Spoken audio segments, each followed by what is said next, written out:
उठाइए कि हमको 10% रिजर्वेशन क्यों नहीं मिल रहा है। और जब हम आवाज उठा रहे हैं तो कुछ ऐसे लोग भी हैं कि ब्राह्मण है इसलिए बोल रहा है क्योंकि चूंकि मामला न्यायालय में विचाराधीन है, न्यायालय में चला गया है, तो हमको लगता है कि एक बड़ा मुद्दा ये ऑलरेडी बना हुआ है और जो भी निर्णय होगा तो एक बड़ा निर्णय साबित होगा। कितने ऐसा तो नहीं कि फिर से वही दिन देखना पड़ेगा कि चुनाव खत्म हो गया, सीएम नीतीश कुमार हो गए, फिर नवीन सर रोड पर उतर रहे हैं, फिर अभ्यर्थी रोड पर उतर रहे हैं, फिर गृह मंत्री सम्राट चौधरी लाठी चलवा रहे हैं, यही सब तो फिर देखने को नहीं मिलेगा।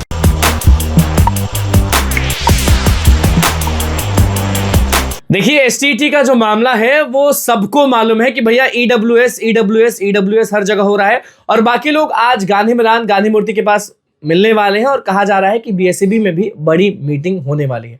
नमस्कार, मैं अनुकूल तिवारी और आप वॉइस अब देख रहे हैं। सबसे पहले सर शुरू करते हैं ईडब्ल्यूएस से ही, क्योंकि आपको भी मुझे लग रहा है कि बहुत सारे फोन कॉल्स आ रहे होंगे, मैसेज आ रहे होंगे कि आवाज उठाइए कि हमको 10% रिजर्वेशन क्यों नहीं मिल रहा है। और जब हम आवाज उठा रहे हैं तो कुछ ऐसे लोग भी हैं कि ब्राह्मण है इसलिए बोल रहा है, क्योंकि ऐसा तो हम कभी नहीं किए सर। आपको भी मालूम है कि कोई भी आंदोलन हो या कुछ भी हो, जात पात तो हम लोग नहीं देखते। मीडिया वाले का काम है कि कुछ भी मुद्दा है तो सामने रखना। नहीं, बिल्कुल भी। और लीगली जो उचित है, चाहे वो किसी भी कास्ट धर्म से बिलोंग करते हो, उनको उसका अधिकार वाजिब में मिलना ही चाहिए।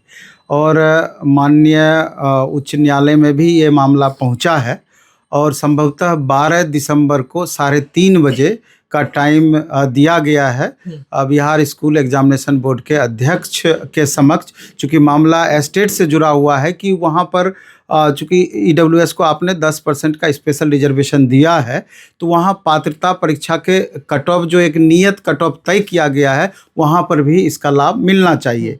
तो निश्चित रूप से अब देखने वाली बात ये होगी कि Bihar school examination board court के संज्ञान में किस तरीके से इन बातों को साबित करती है, किस तरीके से इन बातों को लेती है कि इन लोगों को वाजिब में इनका अधिकार मिलेगा अथवा नहीं मिलेगा। ये 12 दिसंबर के बाद ही पता चलेगा। 12 दिसंबर को क्या होने वाला है? लोग तो कह रहे हैं कि कुछ अभ्यर्थी मिलेंगे, उसके बाद एक शख्स है आशुतोष, वो मिलेंगे और शिक्षा विभाग के कुछ लोग रहेंगे और बीएसईबी के कुछ लोग। बात कन्विंस करने वाली बात है कि आप कितना बेहतर तरीके से वहाँ कन्विंस कर पाते हैं और कितना बेहतर तरीके से उनको ये बातें समझ में आ पाती है। चूँकि मामला न्यायालय में विचाराधीन है, न्यायालय में चला गया है, तो हमको लगता है कि एक बड़ा मुद्दा ये ऑलरेडी बना हुआ है और जो भी निर्णय होगा तो एक बड़ा निर्णय साबित होगा। कितने संख्या में होंगे ईडब्ल्यूएस? ये संख्या तो अच्छी खासी होगी। आप तो देखते नहीं, फॉर्म भरते हैं तो पता चलता ही है। बात संख्या की नहीं है, बात है न्याय की बातें हैं।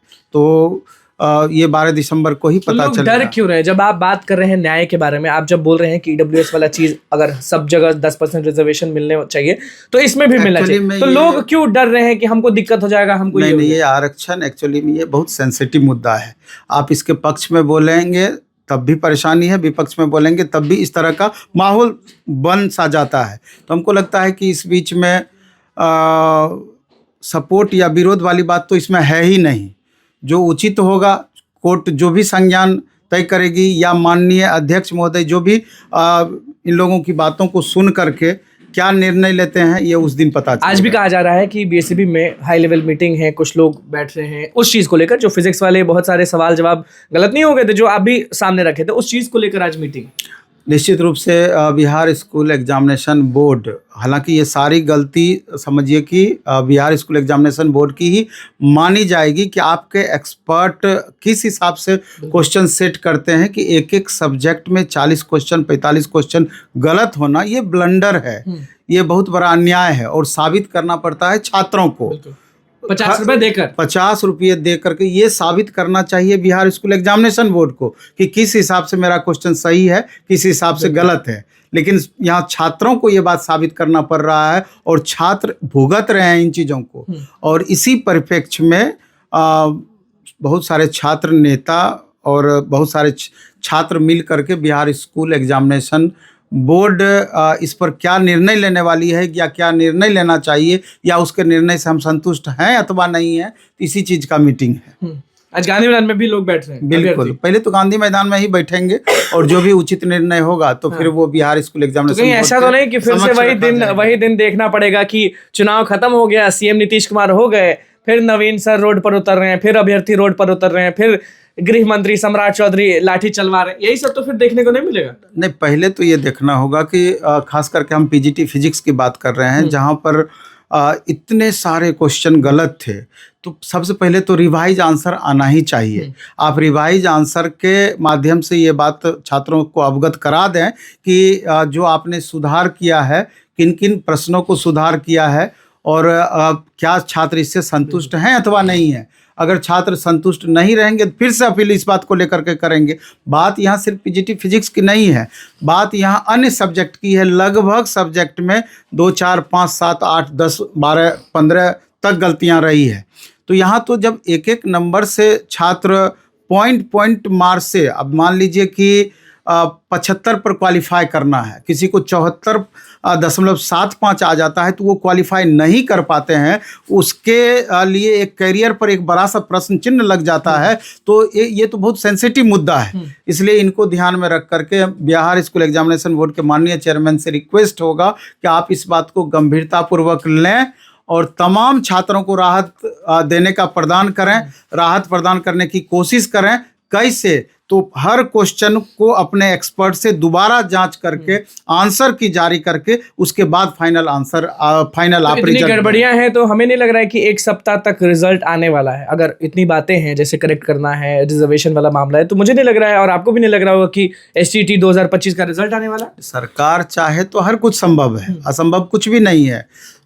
10 दिसंबर से 14 दिसंबर उन्होंने डेट फिक्स किया है रिजल्ट देने का। ये तो अब माननीय चेयरमैन सर ही तय करेंगे कि किस हिसाब से हम सफलतापूर्वक का मतलब है कि पूरी तरीके से छात्रों के साथ न्याय अपनाते हुए, न्याय अपनाने का मतलब यहाँ हुआ कि हर क्वेश्चन पर विचार करके उसको 100% शुद्ध करके रिजल्ट देने की बातों पर हम चर्चा कर रहे हैं। रिजल्ट कब तक दे पाते हैं, यानी कि 10 से 14 दिसंबर के बीच में। STT रिजल्ट निकलने के बाद लोग बड़ा कंफ्यूजन में रहते हैं कि TRE 4 में हम क्या करें। नहीं, जब रिजल्ट आ जाएगा तो पहले तो कन्फ्यूजन यहाँ रहता है कि TRE 4 की वैकेंसी कब तक आएगी, हाँ।